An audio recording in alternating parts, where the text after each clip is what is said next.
We live in a desolate place, a place that is harsh, dry, and barren. Here, living conditions are hostile at best, but we've managed to find ways to survive. We're known as the Wanderers because that's what most of us do. We wander aimlessly from place to place, just hoping to find somewhere better. Somewhere filled with water, the sustenance of life. You see, water here is scarce and therefore sacred. For us wanderers, it's as good as gold. So we search for it and cling to even a hint of it. Some claim that there's an oasis, a place where the water never runs dry, where there is life. But it just sounds too good to be true. The only land I've seen is harsh. This harshness can only be matched by the people that wander here. We are the forsaken, the depraved, the outcasts, the captive. We are the wanderers.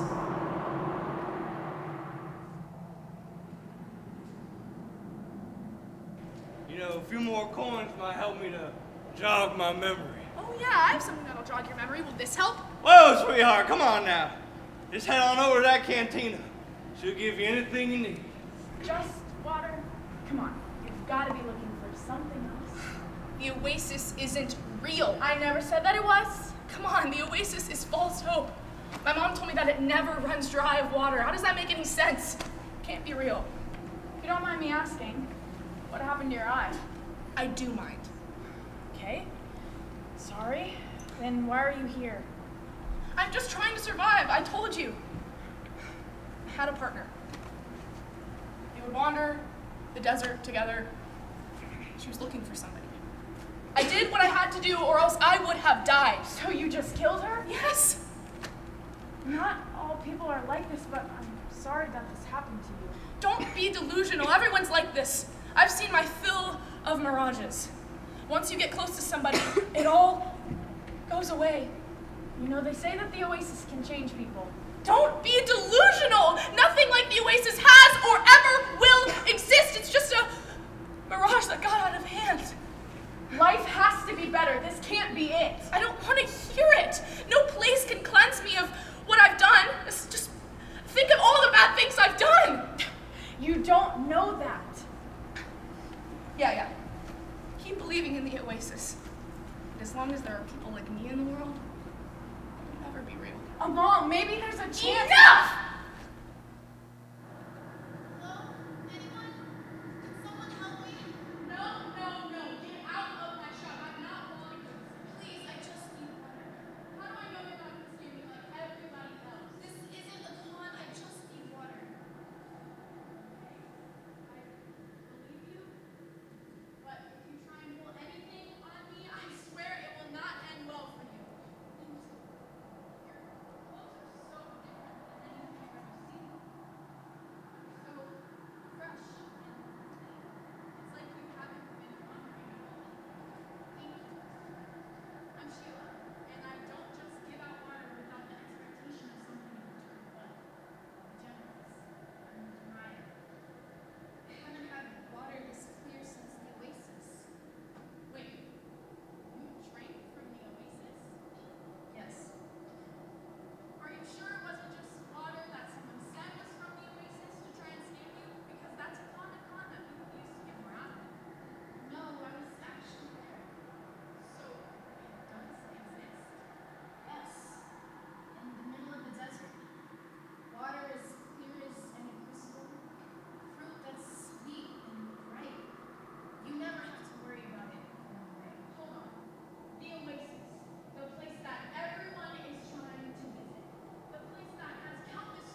Let me ask you this. How many of you guys have been in a situation where it's like, you obviously messed up and there's like no kind of escaping it? Like, it's very obvious that you messed up and you just gotta apologize. Anyone been in a situation like this?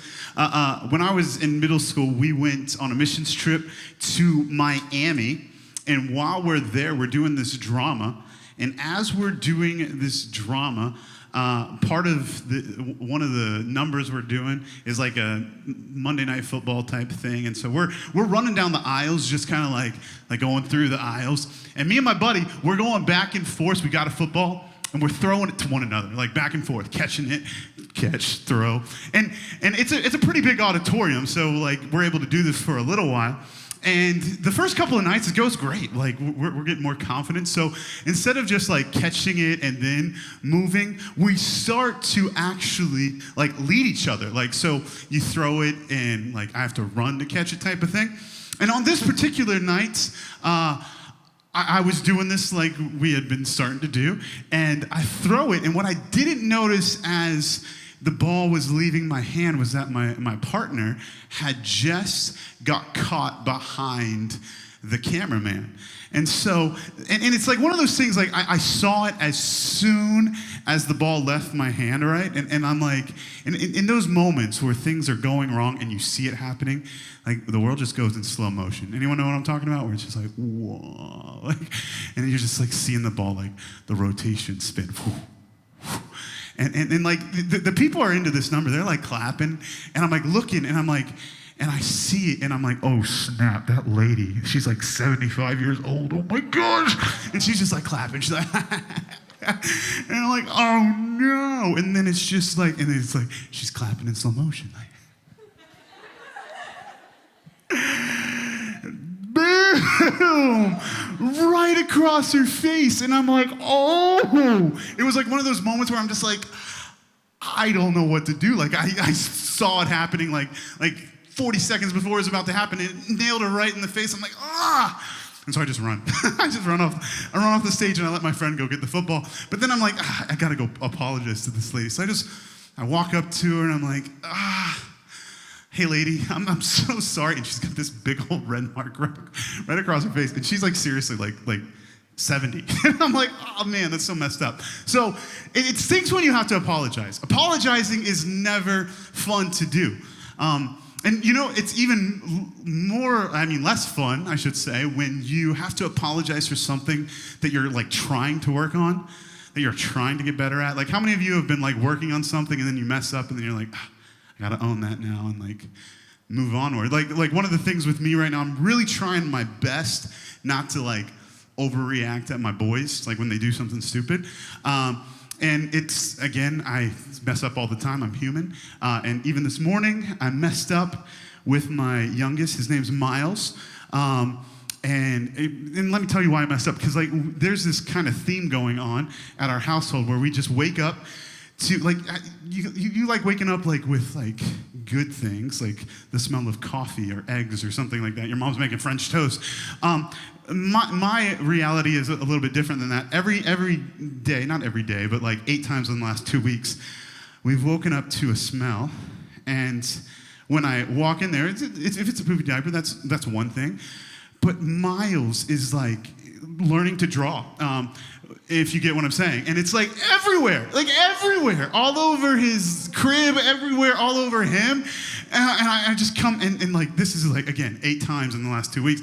And I just walk in there, I'm like, you dirtbag. Like, I can just yell at him. I'm like, you little scoundrel, you. And then he's just like, yeah. I'm like, I'm sorry, Miles. I didn't mean to yell, but why are you playing in this? It's so aggravating, you little awesome son of mine that comes from me. I guess I only have myself to blame. But it stinks when you have to apologize for something that you're trying to strategically get better at. Because it's almost like salt in the wound. Like, man, I just working on this, but it's just not getting any better. And you know, we still need to apologize when things are a little bit off track and when things aren't lining up the way they really should be lining up. Because only by apologizing are you able to move forward. if you just ignore something and act like something never happened, it just allows the issue to continue to get worse and worse and worse. So tonight, like, I feel I have to apologize to you all. And not necessarily for my actions, though I know at some point I've attributed to this. I know I haven't been perfect in this situation at all. But I have to apologize from us as theSOURCE as a whole, as a youth ministry. You might be like, what are you talking about? Well, let me say, like, in the drama, as we saw our girl, Maya, she goes and she gets to the Oasis, but yet when she's there, she doesn't find her place there. The Oasis is great, like in the middle of the desert. It's great to find a place that actually has fresh water, that actually has everything you need, but yet somehow in the midst of that, she feels like she doesn't have a place there. She feels like yet she doesn't belong. That place is great, but yet the community there hasn't accepted her well. And I know we're not always awful at this, but I do have to apologize because I know there's been people that just like Maya left the Oasis because she didn't find her place. There's been people, and maybe you're even someone in this room tonight where you haven't felt your place here. And you haven't found a true sense of belonging yet in the community of theSOURCE as a whole. And for that, I just gotta say I'm sorry. I'm sorry that sometimes we greet really well, but we don't follow up well. I'm sorry that we can oftentimes be more concerned with our wants than your needs. I'm sorry that there's times when we group ourselves off and instead of accepting well, we just stay in our own little circles. I'm sorry that there's been times when we haven't approached other people and we haven't reached out to other people because, maybe you look a little bit different. Maybe you are a little bit different from us. And those times we're just intimidated. I'm sorry that if you've ever felt like you haven't had a place to truly belong in this ministry. The truth is, it's not just theSOURCE that struggles with this. This is something that church-wide, and I'm not just talking about Chapel Springs, but I'm talking about the church as a whole struggles with this. Francis Chan, he's a famous author and writer. He tells the story of being at his church service and baptizing this one gentleman that was a former gang member. And he baptizes him, and they celebrate everything. And it was interesting because then 6 months later, he finds himself face-to-face with this individual again. And they're face-to-face with one another, and yet Francis Chan noticed things aren't like how it was when you were in the tank. You're kind of back in that lifestyle that you're in again. And he's like, yeah. He's like, what? And Francis is like, why are you like that now? Like you tasted God. You knew that God was good. How come you're not still in church? Why have you fallen back into that life? And the man was like, I thought when I came to church it was going to be like when I entered my gang. Like in the gang life, we have each other's backs. We're there for each other. We do things together. We go on different things together. We have one another's back. But when I went to the church, it realistically felt like it was just something to do on a Sunday morning. And Francis Chan's, what a crime. He said, what a crime that a gang can oftentimes be more of a symbolic gesture of what community and family looks like than what sometimes the church can look like. And it's sad, and I'm sorry for any time when we haven't given individuals, and probably people even in this room, a place where you felt like you truly have belonged. The thing is that this is such a crime, especially in the world that we live in, because of an epidemic that's going on. In America, it's said that 46% of Americans struggle with loneliness. 46% of Americans struggle with loneliness.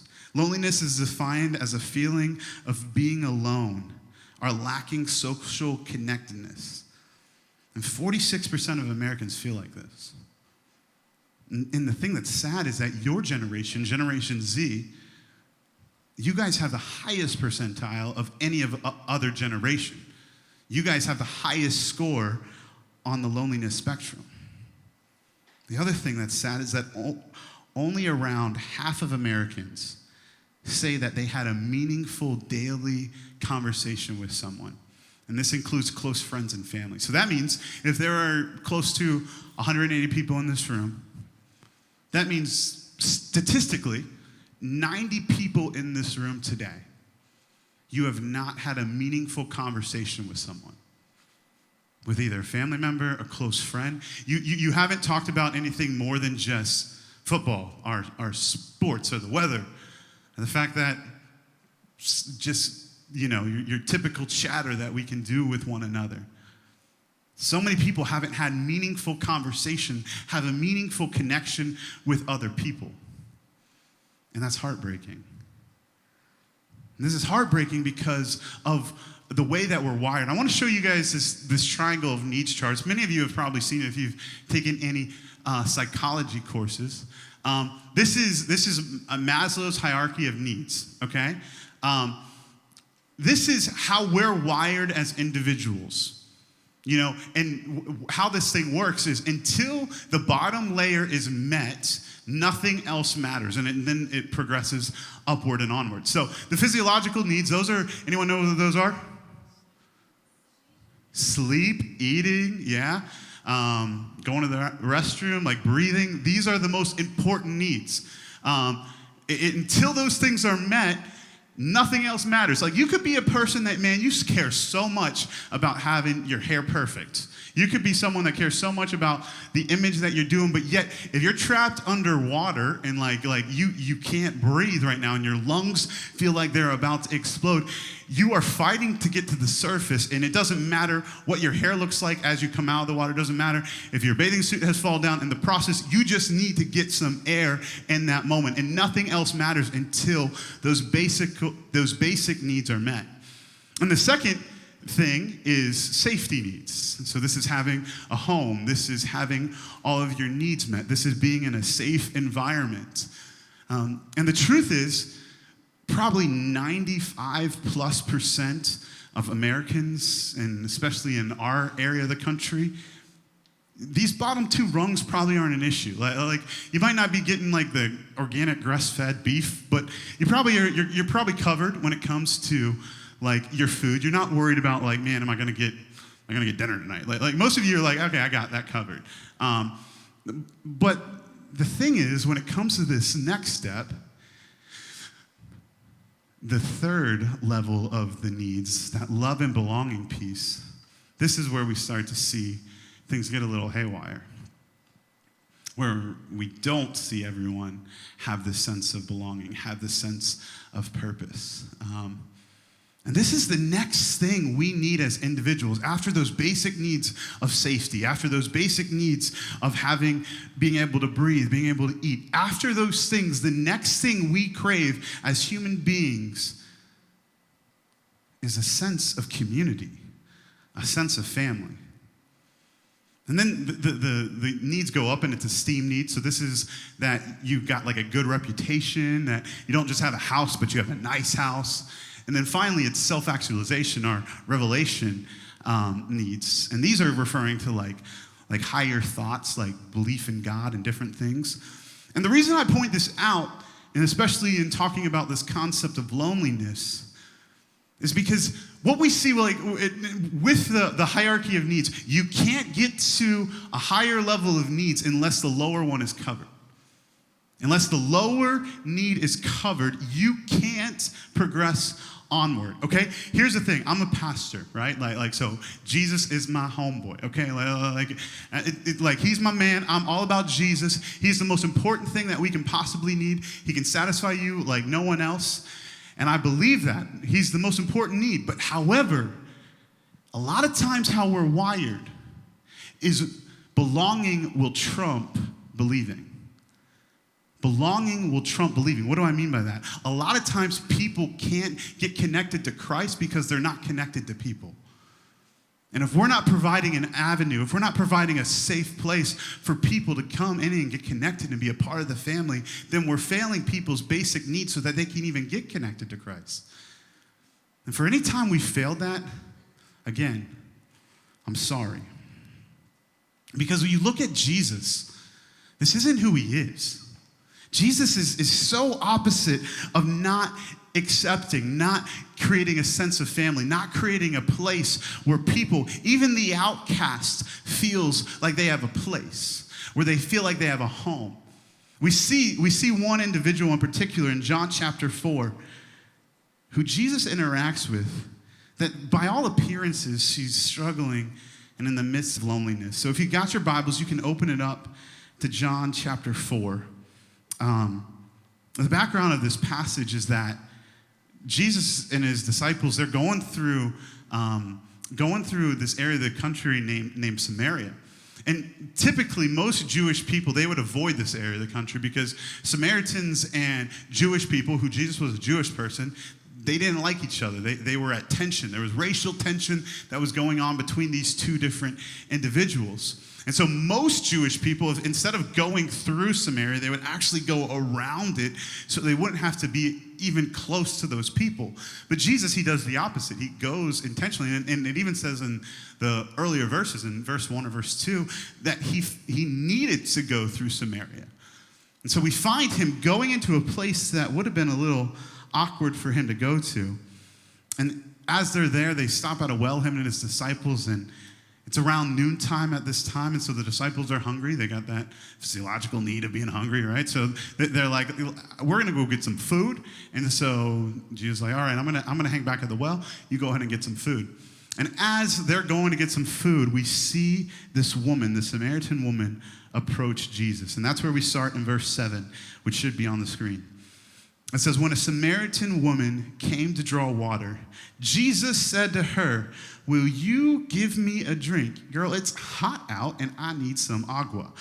And the Samaritan woman said to him, you're a Jew. What's wrong with you? Why are you talking to me, Jesus? Like, you're a Jew, I'm a Samaritan. We don't mesh well. Why are you talking to me? And plus, I'm a woman. Like in that day, Jesus was a rabbi, he was a teacher, he was a religious leader. For him to interact with a woman would have been a no-no in that culture. It would have been not good for him to do that.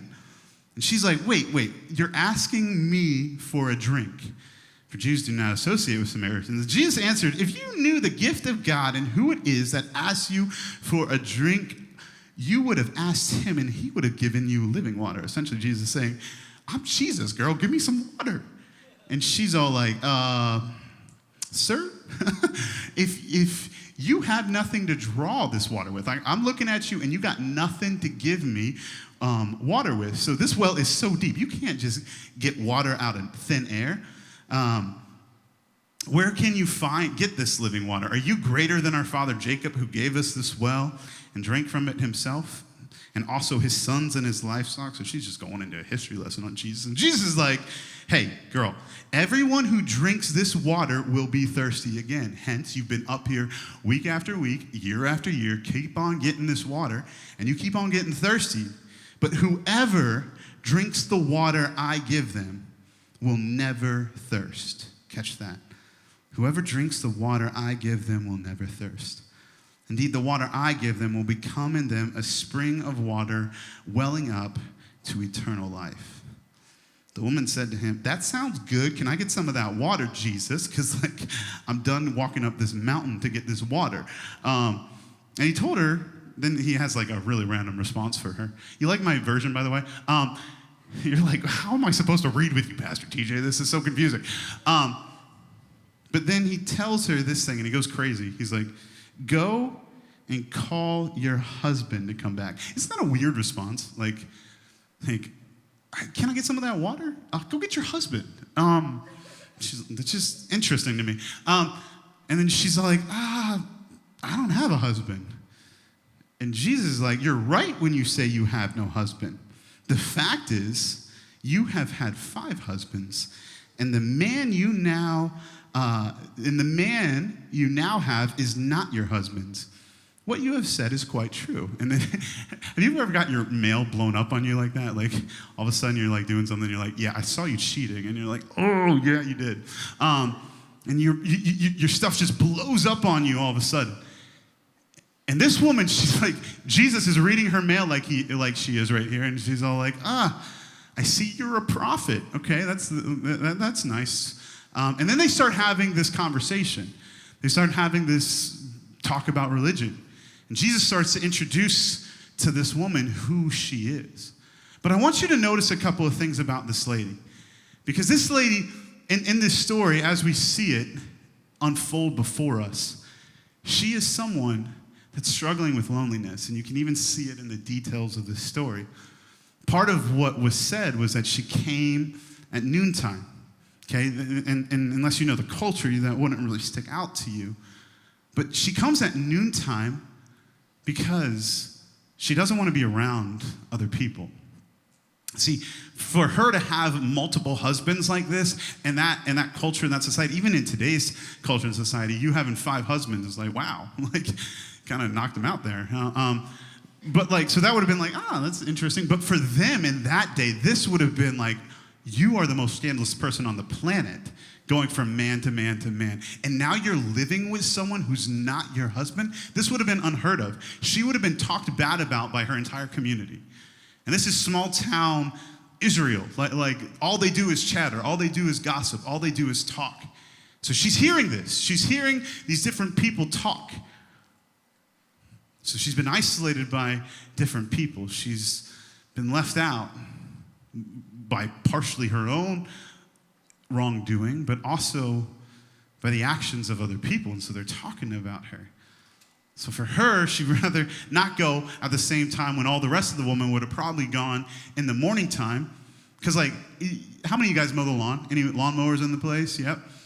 If it's like in the middle of August or July, are you going to go mow the lawn at noontime? No, you're going to go like early in the morning, or you're going to go like after the sun starts to go down so it's not as hot as it is. But she's going at noontime, at the hottest part of the day, because she knows that if she goes then, she doesn't have to necessarily be around all the other people. In some ways, she's even isolating herself. See, when it comes to loneliness, it's almost like a two-sided coin. Like, there's the side of things where, man, the loneliness that you're in has been self-imposed to you. Or if you're struggling with loneliness, if you're someone in this room that you've had to go through loneliness, some of that has probably been pushed onto you by other people. Other people have isolated you. Maybe you didn't fit in with them, and so they outcasted you. Sometimes that is the case of it. Sometimes places just aren't as welcoming as they should be, so you have been, loneliness has been imposed on you. But truthfully, there's other times when loneliness and isolation can often be self-inflicted. See, we can cause our own walls to be put up. Maybe we've been wounded by other people from time to time. Like, we've gone to some people and we've tried to get connected, but they didn't accept us like we would like to have been accepted. So instead of going into another situation and trying to connect with other people, we naturally start to put up our own walls and put up our own guards in our lives. And so we don't really start to connect with other people like we could. And sometimes it's not even just about like us putting up walls. Sometimes the walls have to do with our own insecurities. Like, we try to connect with people, but we're like, man, I'm just not who other people would like me to be. I've got my own issues and I got my own stuff, and they're not really going to accept me.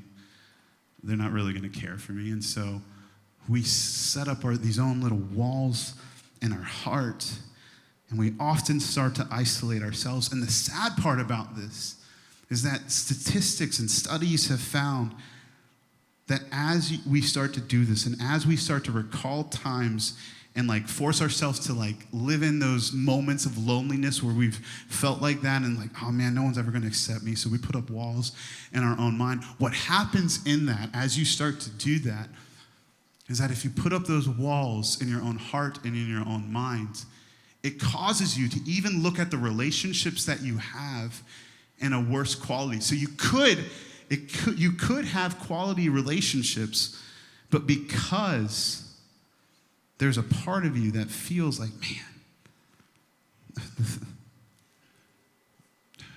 they're only reaching out to me because they feel bad for me. It will even cause you to distort the relationships you have and lessen them.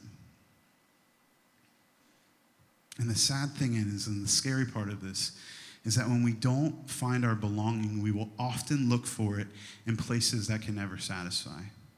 We look at this woman and she goes from man to man to man, looking for something to start to satisfy this internal need of hers to belong, this internal need for her to find her place. But yet, she goes to guy after guy after guy, and she can't find that sense of belonging. Shayla's character in our drama, she's so satisfied with this hut, this trash pile that her and her mom built and her and her mom established. And so she chooses to not believe in the Oasis because, you know what, this is better than anything else that I can find. So you start to be satisfied in things that just will never really satisfy. But we look at Jesus' interactions with this, and we start to see how he handles this woman, how he deals with her and connects with her. And we see that this begins to happen. And I want you to catch one thing tonight, and this is my main thought for you. It's not on a slide just because I came up with it later.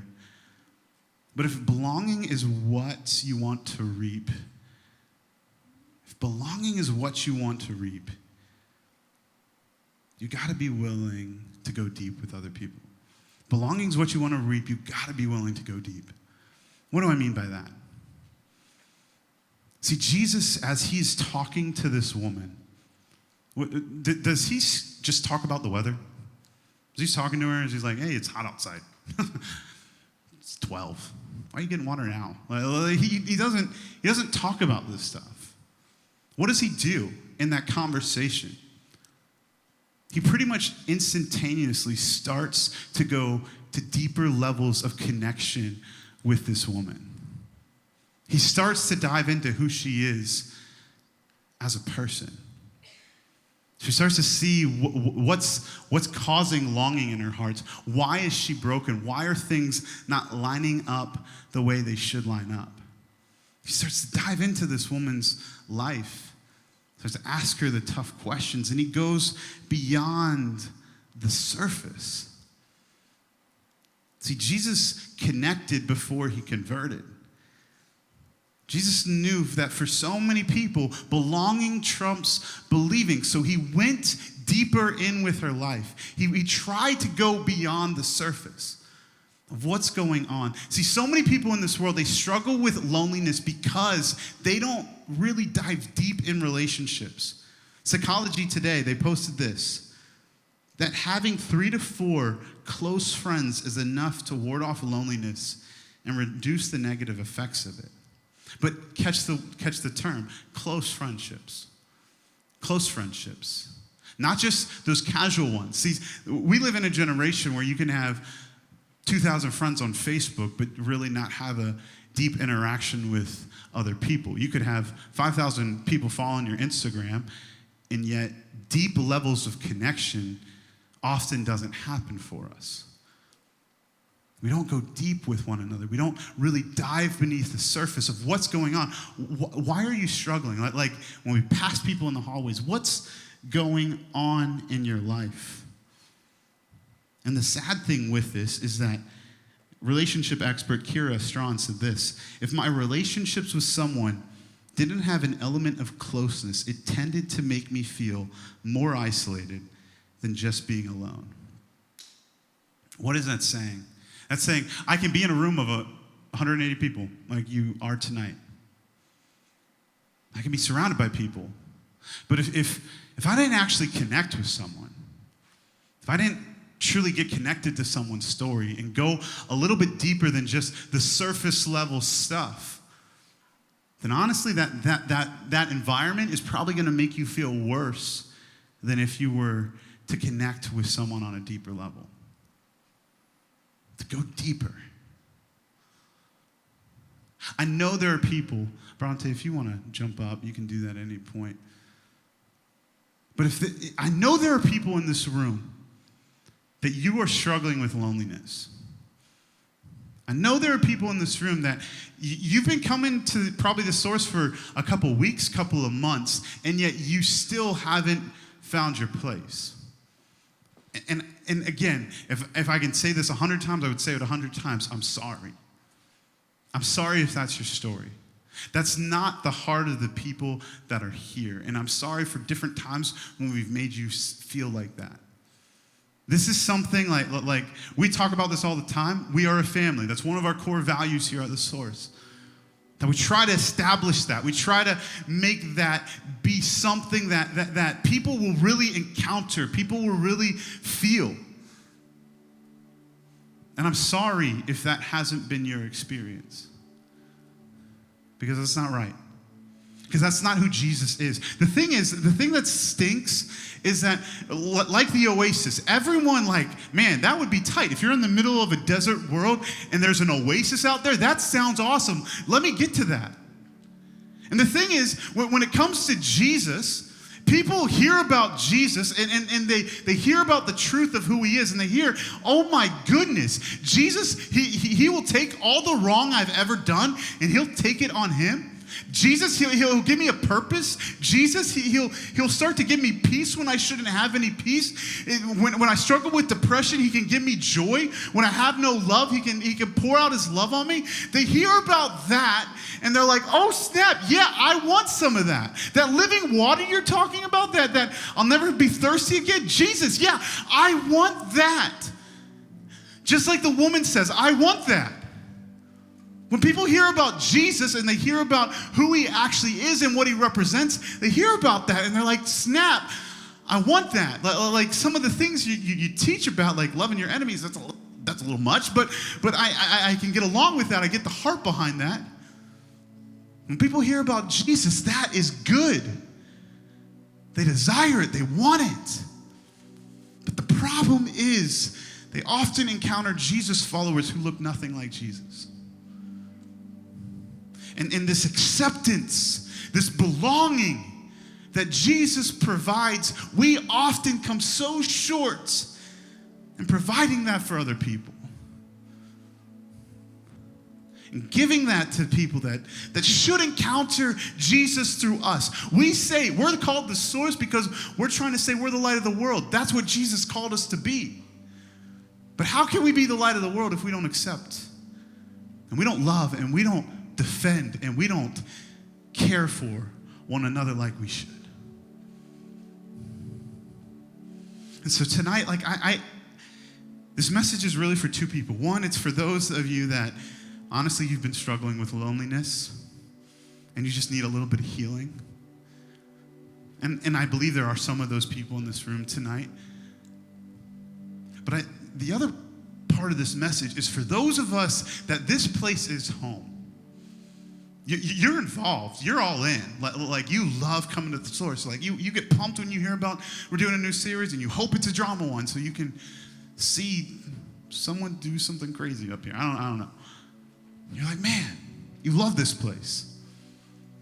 And you want to see this place become that family. You want to see this place establish it. Maybe you don't even find your sense of belonging, but you want to get behind what God's starting to do here, and you want to help defend this part of our vision, this part of our heart of becoming family. Yet at times you haven't always reflected that. And just like I've kind of apologized for the room, I think there are people tonight that, man, you need to say, you know what? I'm done with just surface level stuff. I'm done with just not going deep with other people. If belonging is what we want to reap, we've got to be willing to go deep. We've got to be willing to care. To see, man, oh snap. Like my man Jim, he's going through something.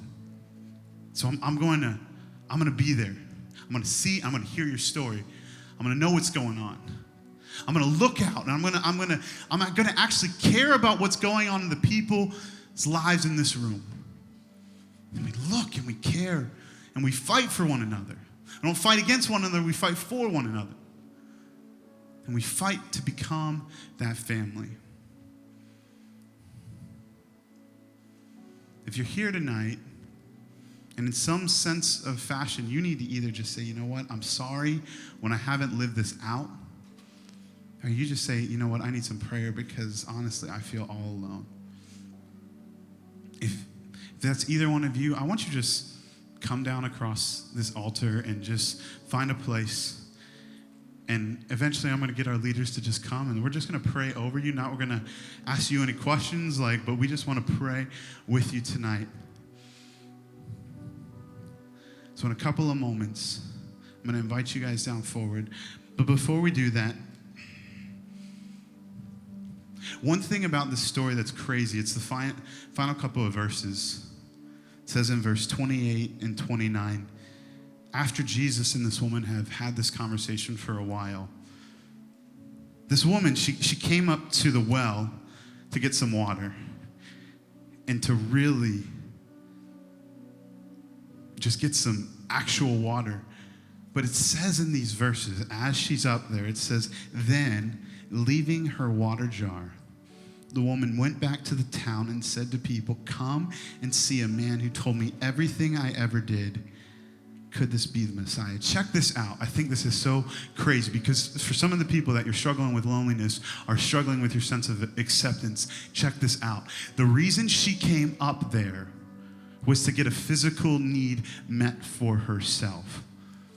But when she encountered Jesus, she no longer was concerned with what she once was.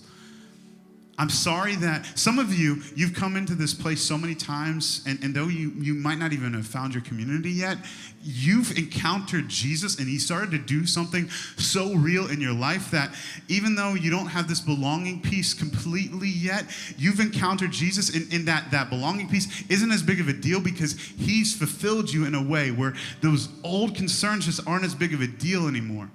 And you might be struggling with loneliness tonight, and you need to know this: Jesus can satisfy.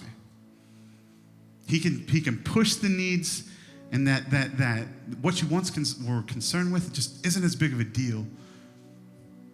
And if you need to meet Jesus for the very first time, I'm going to be up here, and I would love to talk to you. I'd love to introduce you to our Savior. Typically, we do this big old prayer, but tonight I'm feeling that. I want to let these altars be open. If you're going to leave at this time, feel free to do so. This is going to be our official closer.